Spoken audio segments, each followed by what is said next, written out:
What's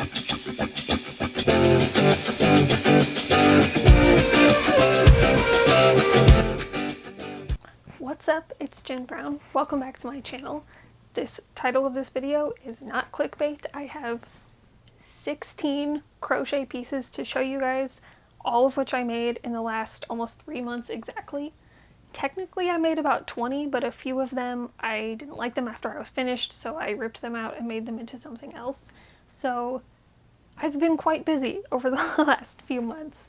I've been crocheting for a really long time, somewhere near about 20 years, and I never really made clothes before very much. I started to dabble in it a little bit last summer, but for some reason this summer something really just sort of like clicked in my head, and I suddenly had tons of ideas and was getting tons of inspiration on Pinterest and things like that, so I just decided to go for it.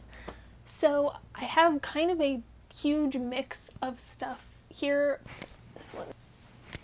I've got all different seasons, all different styles, color palettes. This is definitely, I think, like if you haven't seen it before in any of my fashion videos, this definitely, I think, displays like the quite wide range of my fashion sense. Some of these I followed a pattern for. Some of them I kind of started to follow a pattern but then tweaked it a little bit. Others I just made up based on an inspiration photo or just totally made up from scratch. So I'll let you know which ones are which as we go along. Any blogs or videos that I followed, I will link those down below, as well as show you guys any inspiration pictures. But let's just go ahead and get into all these pieces. This top I wanted to do with kind of a lighter weight yarn so that it would be something that I could wear in the warmer months as well. I based this off images from a pattern, but I kind of made it up as I went along. I did get a little bit of help as far as like making the v-neck and that sort of a thing. So I have two sweater vests because, as usual, I am late to the trend, but I never really had any interest in sweater vests until I had sort of these two ideas. So this one is based off of this image that I found on Pinterest. That's pretty much where I get all of my inspiration for crafting and crochet patterns and that sort of a thing.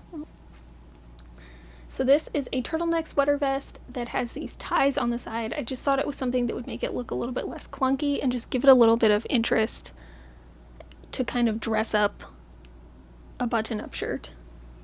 This top, I actually have two of these. I like to call this one my sherbet top just because the colors remind me of rainbow sherbet, and I liked it so much that I made it again in this multicolor kind of brown and beige and gray print. I originally had tried to make a different top with this yarn, and when that didn't work out, I just thought I would make this ruffle top again.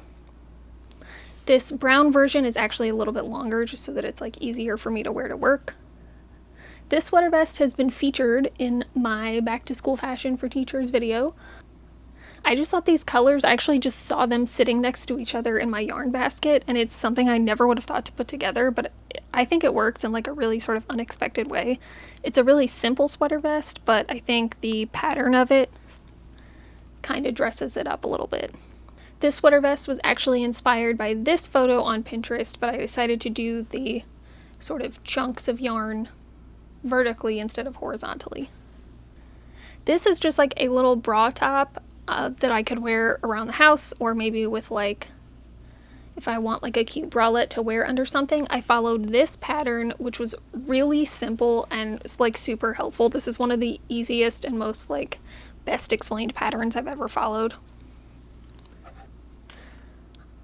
This tube top, I love this color of yarn. I had to like really stop myself from making everything in this color of yarn, but I don't own any tube tops, and I just thought it was some like a little bit of a different sort of like summer top that I could also wear under things and kind of transition either from spring or into fall. It's really basic. This one I just kind of made up. This is another one that I made up kind of based on this photo. It's just like a simple little bra top with a little bit of a fancy pattern. I'm also really obsessed with this like brick color. This dress was also featured in my back to school fashion video. This was actually the first thing I did that kind of sparked all of these other ideas. I love this dress. It's very heavy, which doesn't really make sense to wear like in summer, so I would like to make this dress again eventually in like a lighter weight, maybe in that cotton yarn, and see if I can make it like a much lighter version of it. This skirt I just kind of made up. I had a bunch of these like fall colored yarns that I wanted to use up, and I liked this idea of kind of stitching together some patchworking squares. I originally was going to try to make it into like this sort of bib like overall type dress, but that just looked a little bit weird, so I think it just looks better as a skirt. This skirt set is the reason that this whole thing took me 3 months. I would have been done a lot sooner, but this yarn is the same as that black and white top. It's this like the finest yarn that you can get from this brand, and this is mostly slip stitches. So the skirt alone took about 3 weeks, and then the top took about 2 days. So it was almost a month just to finish this one piece. Otherwise I would have been done with this a whole lot sooner, but I'm really happy with how it turned out. This cardigan I followed a tutorial for, but I had a little bit of trouble understanding parts of it, and it was just coming out like way smaller than I wanted it to be, so I sort of tweaked it to make it a lot bigger so that it could actually like reach to my wrists and not just end at my elbows. I think the back of it looks really cool though. I really love this, like the circle pattern was actually a lot easier than I expected, and it's just like this really cool twist on like a traditional granny square that just turns into a cardigan. This one I found on Pinterest, but I think it's a TikTok video of this girl putting together a bunch of granny squares to make a cardigan. I was kind of inspired by the colors. I changed up the granny squares though, and I added these buttons just to make it look a little bit more like a traditional cardigan. They're actually really easy because you can just like put them through any spaces in between the stitches. This one's really fun. I think it just looks really cute, or it'd be easy to throw on over a lot of different things because even though it's a pattern, it's like a lot of neutral colors. So I could throw it over a lot of stuff to just wear to work. This one seems pretty plain. It's just like a plain black sweater, but the black sweater that I have, I'm not really happy with how it looks on me. I've had it for a few years and I just don't wear it very often, so I figured I would just try to make myself one.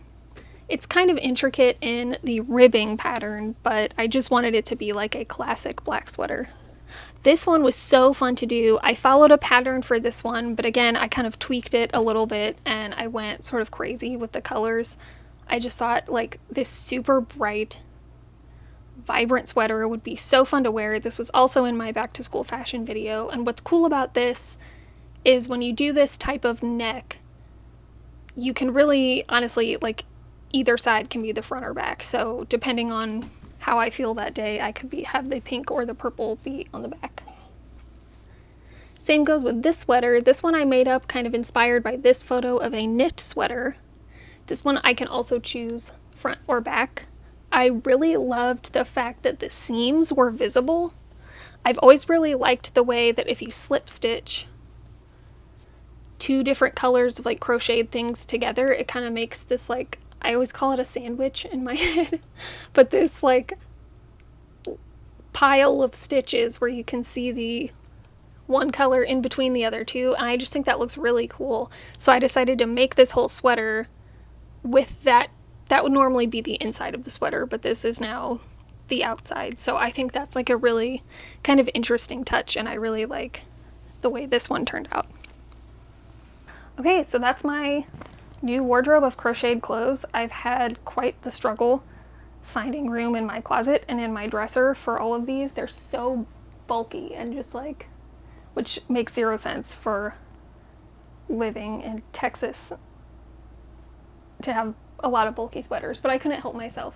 I do have a lot more projects that I want to do, but I'm ready to take a break and do something else for a while. If you are interested in seeing a tutorial for any of these, of the ones that I made up or anything, please let me know. I would love to do some, but it just didn't make sense for me to do a tutorial for everything. That's just like a lot of extra work and a lot of extra videos if people aren't really interested in those. So let me know if there's anything that you want to see. If you like this video and you want to see more from me, feel free to subscribe. I post 2 to 3 times a month. I do all kinds of crocheting videos, food, art, fashion stuff. I think I'm gonna move into sewing for a while, so I might put up some sewing videos if you're interested in that.